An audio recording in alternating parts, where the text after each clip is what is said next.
thing is fun. Let's go ahead and talk about this, guys. Welcome. My name is Chris, and this is Regular Guy Training. So, let's have a talk about this individual little guy right here. Now, like every other gun guy does, I get bored sometimes, right? That's pretty much the entire reason why I paint my guns. And I decided, you know what? I have a 20-inch A4 style rifle with a carrying handle on top of it, and that was pretty fun to use for a while. You know what? Why don't we make ourselves an M16 carbine, right?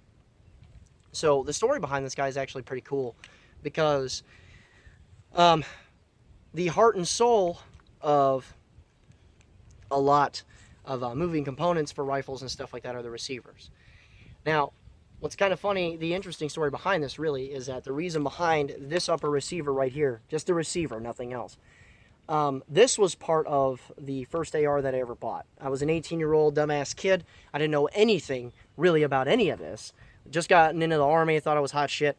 So I was really interested in picking up like an AR of some kind, and I had no fucking idea what I was doing or talking about. So I went to a shop, and when you guys hear this, you're going to want to slap me across the fucking head, because I would have, honestly. But the first time that I went to go look for an AR, I went to this freaking gun shop in South Florida. I forget the name of this cheesy-ass place now. But I went to go look for an AR, and the first one that I saw was a 16-inch barreled collapsible stock Bushmaster, and I was like, I want that, right? The dude asked me for my ID, and this is the interesting part. The dude asked me for my ID, and I was like, oh yeah, here. And he's like, oh, you're not 21? And I was like, no, I have military ID though. Like, what's the problem? You know, again, I didn't know shit about nothing, right? And he's like, well, I can't sell this to you because of the collapsing stock. Because it has a collapsing stock, it's an assault weapon. Yeah, I know. Everyone here is like, I would have jumped over the fucking counter. No, I get it, man. I completely understand. Because you know what? I didn't know anything. I was 110% ignorant of the fact that that was 1,000% false. So I was just kind of like, what the fuck? Okay, whatever. And I still wanted an AR, right? So the same day, at the same moment, I'm looking around and I spot this DPMS, right? This DPMS was a 16-inch barreled fixed A2 stock, right?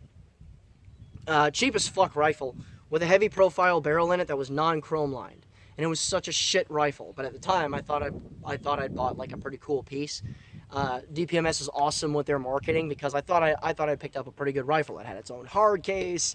It could fit it really good. There were a couple of magazines that came with it. Yeah, man, I thought it was hot shit. Check out how much I paid for this fucking thing. I paid $1,200 for this piece of shit. So time passes, I start to learn more, and I start to figure out more and more and more that my gun's a piece of shit, right?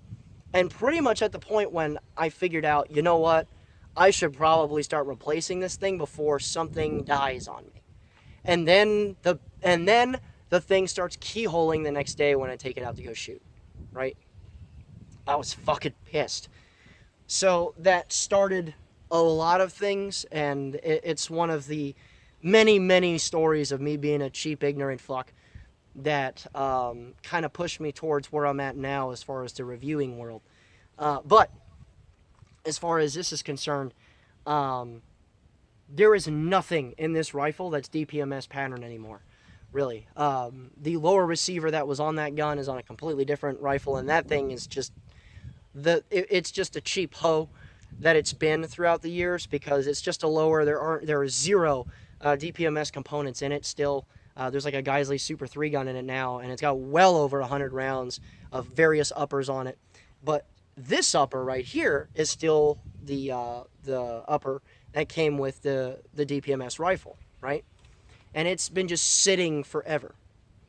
So I was talking to a couple of people about, you know, just trying to build an M16 carbine because of the integrated carrying handle there.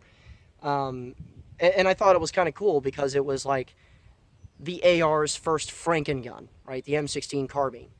And yeah, there are a bunch of things about this that are wrong as fuck as far as like an M16 carbine is concerned, but the reason why I keep calling it that is that there were a lot of them were highly inconsistent as far as what the parts were, who was fitting what to where. Again, it was America's first Franken gun as far as the AR is concerned. So this upper, ended up getting sent to Meridian Ordnance. And what's kind of cool about that is that there's a ballistic advantage barrel in it, and the bolt and carrier group is from Toolcraft. Now, what's great about this matchup here is that this is a barrel that is very accurate with a bolt and carrier group that's used in a lot of OEM manufacturers, right? Or that's used from the manufacturer for a lot of OEM like parts, replacement parts and things like that. So what's kind of funny is that Toolcraft, a company that most of you have probably never heard of, is the OEM for a lot of people that they put out bolts, carriers, they have replacement part contracts, so they're pretty intimate with the military as far as the M16 and M4 line of rifles is concerned.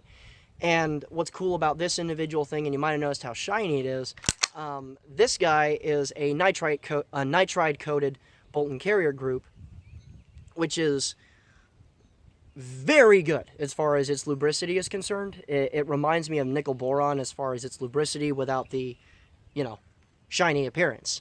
As far as, tell the entire world there's a silver thing in my gun. So I was actually quite surprised with the build quality and with the parts recommendations from guys down at Meridian Ordnance. So I was very impressed with it. I started shooting it a lot. And yeah, I absolutely cheated because, there's some modern stuff on here like this 1913 mount from Midwest Industries. There's an ambi safety in it. There's an Oregon. Okay, yeah, we get it. There's some modern stuff in there, some modern trickery to deceive people. Oh, and the MOE, just to make life, better, because the A2 grips are shit. I hate them. But I just figured I would go ahead and talk about this guy. What have you guys done as far as just like random builds over the years? I want to know that in the comments below. And I also want to know the shittiest thing gun-wise you've ever bought, long gun, rifle this time. The shittiest long gun you've ever built or bought or both. I want to know what those are in the comments below, because I got fucking wrecked by a salesman at a gun shop that I figured knew things when I was ignorant to this whole thing. And it certainly made me learn from it quite a bit, because when I brought this up to a friend of mine that knew way more shit than me, he about castrated me on the spot, right? And he began to show me the way of the gun guy thing.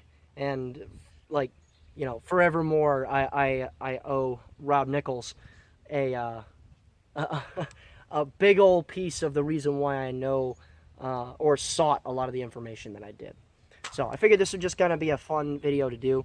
If you guys want to get some training with us, you can absolutely go ahead and do that. We have the listings for a lot of the classes that we're doing. A unique one that we're doing is in Lexington, Kentucky. That is a low light pistol one, like low light only, right? We have to beg, borrow, and steal for time in the dark, so I figured that would be a great addition to the curriculum. If you want to train with us for much cheaper, you can jump on the $35 a month Patreon thing. That money goes to, bringing in soldiers and training them for nothing. Like, they don't pay for flight, food, ammo, gear, none of that. And if it's not used on that, it's used for stuff for this channel, so, there you go. If you want to join the discussion on Facebook, you can absolutely do that. Thousands of really good people on this thing. A lot of dank memes. And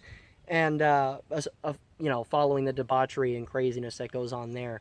It's a lot of knowledgeable folks as well. But with all that being said, I figured this would just kind of be a fun video to do. And with that, remember guys, a regular guy's firearm is the last defense against tyranny. Be easy.